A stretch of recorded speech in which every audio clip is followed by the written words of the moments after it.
Hey, I'm Grant with Grant's Game Rex. There are a ton of board games out there and new games coming out all of the time. I have so many, I have to keep them in 3 separate rooms in my house. My roommates are not thrilled about it. But that's why I wanted to bring you my top 10 games for people new to board gaming.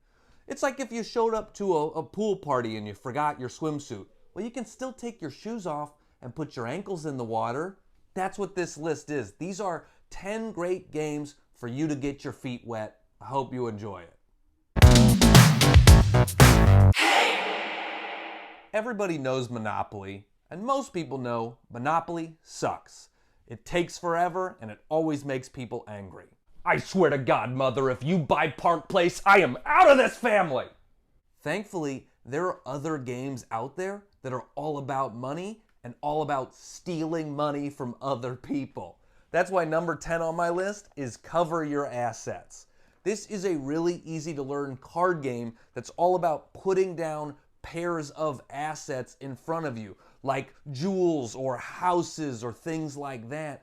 But the main part of the game is trying to steal pairs from other people, So this person might put down a pair of jewels, and then the next turn I steal that pair of jewels from them, and then they steal the jewels from me, and then I try to steal the jewels back, but they block me, and the whole table's like, whoa, whoa, whoa!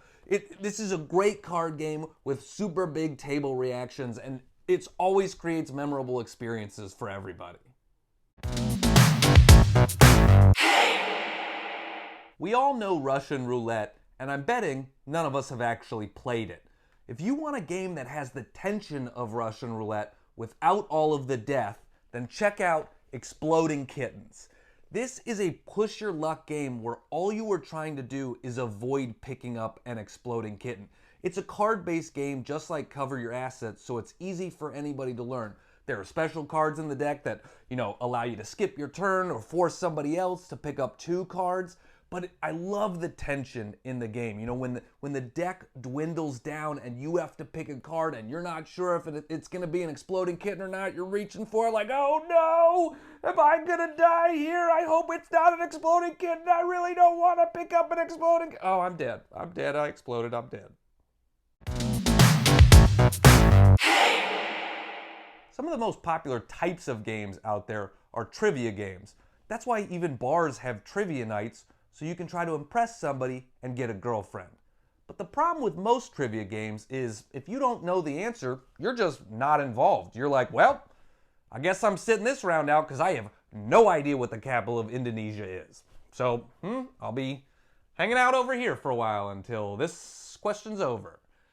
That's why number 8 on my list of best games for people new to board games is Wits and Wagers. This is a trivia game where you don't have to know the answer. In this game, there'll be a trivia question and everybody writes down an answer, and then everybody bets on which answer they think is closest to correct. So you don't have to know the answer, you just have to try to bet on who you think does. You're like, well, I don't know anything about Abraham Lincoln, but I bet John does. Money on John. Number 7 on my list is the little game Love Letter. This game has 16 cards in it, and that's it. But each of the cards does something different. Like trading your hand with somebody else, or guessing what card somebody else has. All you're trying to do is have the highest numbered card by the end of the round. And I like this game a lot because it has a lot of depth and replayability that you don't think about at the beginning. There's a lot more strategy to this game than you initially think.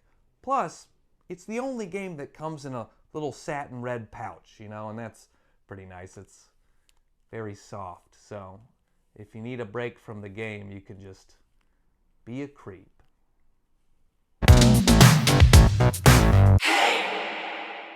I think one of the best ways to get into board gaming for newer people is to play games that remind you of classic old games, but they're better. Like, for instance, Cover Your Assets, like Monopoly, but better. Wits and Wagers, like Trivial Pursuit, but better. That's why number 6 on my list is King Domino.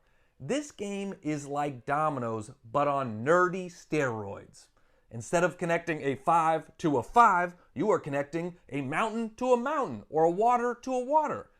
In King Domino, you are building out your kingdom by creating these scoring regions of like types: water, mountains, fields, things like that. This game plays quicker than dominoes, and it has more strategy, which is a winning combination. Many of us played drinking games when we were in college, and some of us probably haven't played a game since then, but playing King's Cup in your 30s is not fun, it's a cry for help. Thankfully, there are games out there that are not drinking games, but they are games about drinking. The best one is the Red Dragon Inn. The theme of this game is that you are a bunch of adventurers who have finished the adventure and now you are getting drunk in a pub celebrating. So in this game, you are giving drinks to other people, you're drinking drinks, you're trying to steal coins. Last one to pass out wins the game. I love the theme of this game, and I think it's one of the best games out there for people who want to play a game while having a beer with friends. Number 4 on my list of best games for people new to games is Azul. Now this is the most difficult game on this list, the game with the most strategy, but if you take the time to learn the game, you will be rewarded. This is a great game for anybody who likes puzzles, because the game feels like a living, breathing puzzle. Every time you play it, the puzzle is different and unique and interesting. Plus, it has these like amazingly gorgeous tiles in the game. I mean, look at those. Those are so pretty. Sometimes I just sleep with them underneath my pillow because I want to feel pretty too.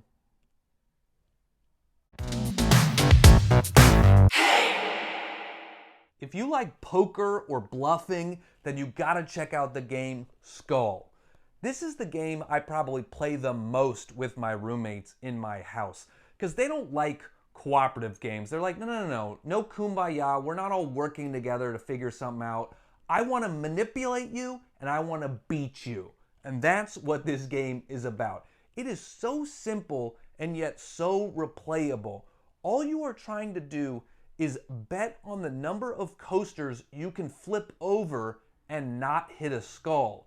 So the whole game, you're just like, okay, I'm trying to read this person. Where did they put a skull? I'm trying to bluff you out. Where did I put a skull? I'm trying to make you think I put a skull on the top, but I actually put a skull on the bottom. What do you think? Where's your skull? I get where your skull. Basically, if you like mind games, then check out this game.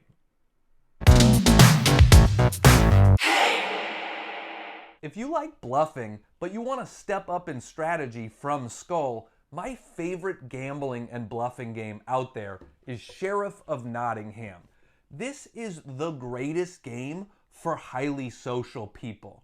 In the game, each person takes a turn as the Sheriff of Nottingham, and when it's not your turn, you are trying to get a bag of goods past the sheriff. You can be telling the truth about what's in your bag, you can be lying about what's in your bag, but best of all, every player gets to make deals with the sheriff to try, and you can do whatever you want. You know, you're like, I'll give you a chicken if you let my bag through and you don't check it. And then somebody else is like, I'll pay you a chicken to check that guy's bag. And it's just full of talking and wheeling and dealing and all this. Obviously, I love to talk, so I love this game.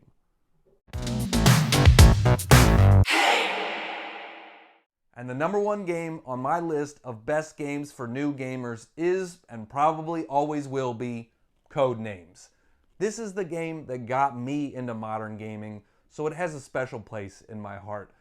But even more than that, I have played this game with probably 50 new people, and every time I introduce a group to it, somebody out of the group goes and buys it. It's that good.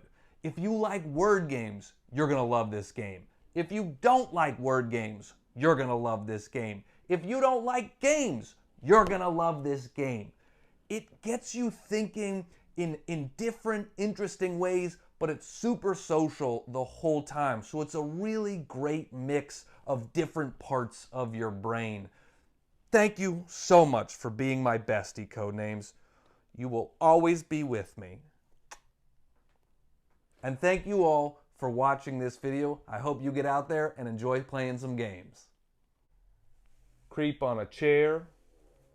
Creep on a bed. Creep on an ottoman. There's just so many places to creep.